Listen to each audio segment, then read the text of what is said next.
عن ابن عباس قال اغتسل بعض ازواج النبي صلى الله عليه وسلم في جفنه. د نبی کریم صلی الله علیه وسلم په بیبیانو کې یو بیبي حضرت میمونه رضی الله عنها ام المؤمنین هغه باندې غسل واجب او د یو لوښي نه هغه غسل بیا نبی علیہ الصلوۃ والسلام دا غینه اودس کو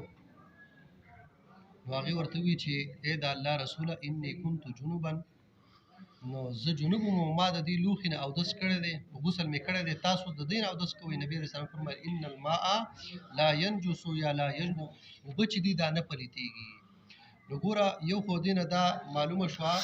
چې په یو لوښي نه کله یو چا باندې غسل واجب او هغه دا غینه غسل کو باقی چې کمی وب پاتې شوی نو پاره هغه بل کس استعمالول شي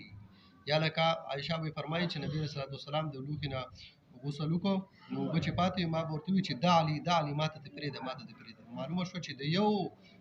لوښي نه ډیر شي کسان غسل او دس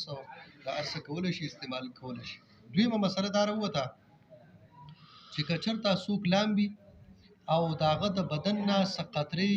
دا دغه کم لوخي نه چې د غسل کې او په هغه لوخي کې ارتاوي شي نو بیا د دغه لوخي دغه وبو استعمالول جایز که جایز نه دي نو دا وبو بالکل پاکي دي خو په شرط د دې باندې چې ستاد بدن نه کم ساس کې دغه بالټي ته دغه لوخي ته ویدلی او دغه ساس کې دغه وبو لګي بالټي کې چې کمی وبو پاتې هغه ډيري او دا ساس کې وبو لګي نو بیا بالکل هغه وبو پاکي دي دا د مستعمل په وبو کې راځي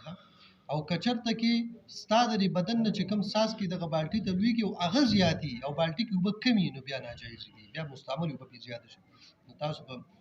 نور په فقه کتابونو کې ویلي دي چې مستعمل وب کمی او پاکي وب زیاتی نو بیا په دې کې بالکل دا استعمال کولای شو دا بالکل پاکي دي متطهرین دي